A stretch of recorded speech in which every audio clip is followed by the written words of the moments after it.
Confidence is overrated. I think for me, a lot of the time I've wanted to be more confident, especially being in the personal development space. But what it has happened is I don't actually feel any more confident no matter how much work I do on my self confidence. I think the perception that people have of how confident I am has increased dramatically from where I am.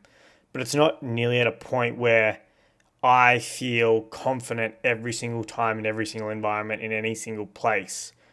I feel that the negativity, the self doubt, the fear, the anxiety, the worry often is so overwhelming that to appear and be internally as confident as what I appear externally just does not happen. Um, and I think that's okay. There might be a point in time, maybe in the future, but maybe a time in the future where I do feel internally confident, self assured, and be okay with who I am and where I'm at in this world. But I don't think it's at this point in time.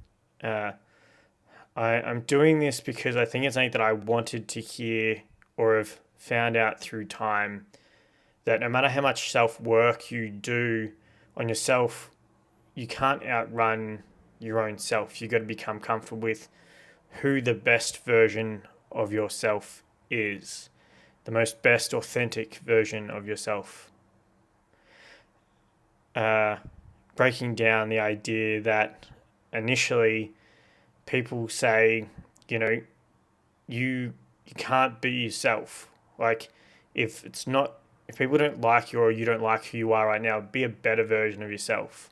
Like you shouldn't be yourself. But at the same time, people are like, be yourself. And so it's this really counterintuitive thing of how do you find this through line of who you should be and who do you want to be, and where you are now is not what you're getting. What you need to do is to, one, find out who the hell you are and what you enjoy doing.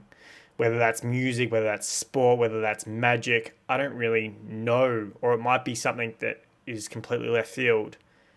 And if you value people, you've got to find something that other people value. For me, it is exercise and fitness, even though I don't feel like it at the moment. Fitness has been the thing that has grounded me the most and brought me the most connection to other people. And doing it has felt not even most confident, but the most calm and the most in my own space that I've ever felt. Like, it is a point that when I'm running or I'm swimming or I'm cycling or I'm in the gym, that is like my zone, my space. And it might be for you playing music is probably the alternative aspect. And so in reality, it's looking at yourself of, there is a version of yourself that if you're being now and you don't feel confident, there is some way that you can actually be better. Like there is a way that you can be a better version of yourself. And so even though I might be a sports person, I was a big watcher of sport. I loved AFL, loved NBA, loved all the other sports and watching it and being a fan of it. But it wasn't until I actually became a part of it, actually put some work in the gym and running and swimming and actually felt like an athlete, that I actually felt like it was a more resourceful way of filling out a part of me that I really enjoyed. And it's not that you can't be a fan of sport or the fan of watching other people do it, but you've got to have a part of you that is in the game, like EA Sports, in the game, that you've got to enjoy the most part of. Coming back full circle to confidence. There's a lot of people that have got confidence without competence. Confidence and competence are two completely separate things. And so confidence, there is confidence that people can be without having any competence or any knowledge behind their own confidence. It's almost like a con man. It's like a confidence man is where like it comes from, is like an example of that. That people are overly confident of who they are without actually being true who it is. It's like the catch me if you can idea. And there's probably a lot more people in this world that have got this confidence that people rely on and people trust more, but if you see it over time and show up over time, it doesn't actually uh, make due. The confidence is overstating the competence that they have. Whereas somebody can be unbelievably competent in who they are, and it's often like scientists or people with some realm of knowledge that don't have the confidence of who they are because they know everything that they don't know. Whereas people that are just confident without the competence have got so little awareness of the things that they don't know that they become confident because of it's a lack of not knowing. And so I think for me it's a matter of taking action, moving forwards, having some money in the bank, some gold in the bank, something that you can rely on. It's like a house. It's something that exists. It's not fictional. It's got to be something that exists in this world.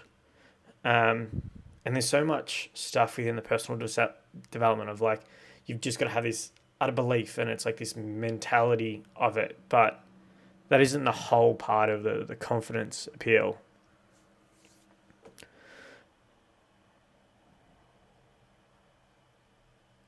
I think I still get drawn into people that are overly confident, as opposed to like what is the quality, what is the real. But I try and look for the real.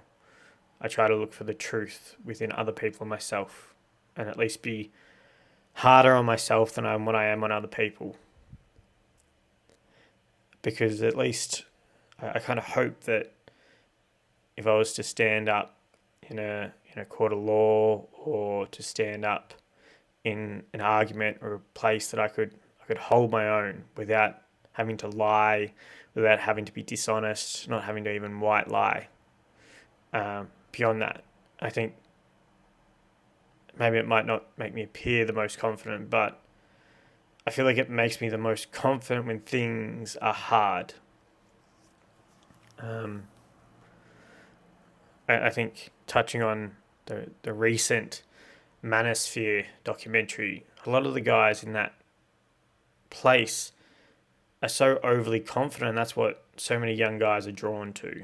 The overconfidence, the appeal that they have, that women are drawn to the confidence, that, the money, the fame, the desire, but they've got so little confidence and self-assured in myself that they have to pull apart the person that is in front of them, try and deceive, try and control the situation, to try and make sure that it's perceived in the right light, or to push a narrative in their own light, as opposed to be questioning themselves. They really disliked being questioned.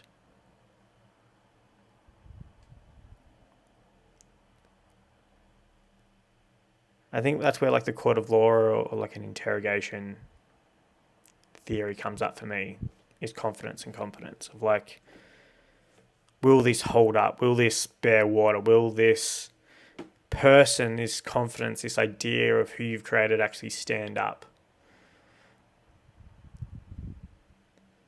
And I think sometimes you feel like it won't, or it doesn't matter if you do, but if you at least bank on trying to work towards that, you become overly compensated to who that is. Overly compensated to that, who that is? You can rely on that more when shit gets tough. And at a certain point in time, you will be seen through for the reality of it. It's a harder road. I think that's the thing people don't talk about. It's a harder road.